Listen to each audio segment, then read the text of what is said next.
बुजुर्ग मुसलमान हमारे कमरे में आए, बोले बाबा जी देश में इस समय जो हाल है, जो हालात हैं, इसके बारे में आप क्या लगता है? मुसलमानों के तो पीछे पड़े हैं।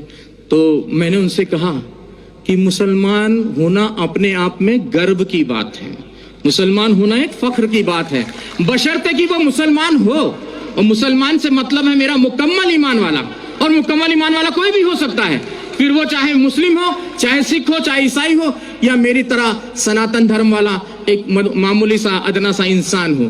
तो मुकम्मल ईमान आना जरूरी है, और जब मुकम्मल ईमान आ जाएगा तो मुसलमानों का कोई क्या बाल बाका कर सकता है।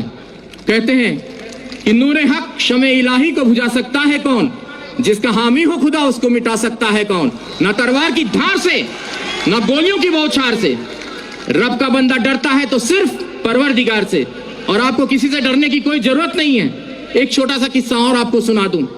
कश्मीर की यह सत्य घटना है, हमें हमारे गुरुजी ने सुनाई थी। कहते एक मुसलमान जो सवेरे की नमाज होती है, फजर की शायद मेरे ख्याल से वही होती है, तो वो नमाज के वक्त वो जो है अपने घर से खोमचा बोलते हैं, छोटा सा ऐसा ठेला होता है जिसमें वो छोले और आलू उबाल कर घर से वो ले जाकर बेचते थे।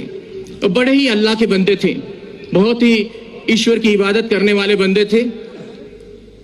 तो वो खोमचा बेचते थे और अल्लाह अल्लाह करते रहते थे। जो आता था उनको जो भी पैसा देता था वो उस पैसे को लेकर वो वहां खत्म कर देते थे मामला। तो वो खोमचा चला लेते थे और दे देते थे किसी को, और कोई भी उनको, अब ऐसे भी लोग थे उस भीड़ में जो उनको खोटा सिक्का देकर चले जाते थे, और वो अल्लाह अल्लाह करने वाले व्यक्ति, उनका ध्यान सिक्के पर ना होकर अपने अल्लाह पर रहता था। ऐसे काफी दिन गुजर गए। एक दिन वो अपने घर पहुंचे तो उन्होंने अपनी पत्नी से कहा कि भाई आज तुमने हमारे छोले और आलू जो खोमचा बनाती थी वो बनाया नहीं। तो बोले कि आज दुकानदार ने सामान नहीं दिया, सौदा नहीं दिया। बोले क्यों?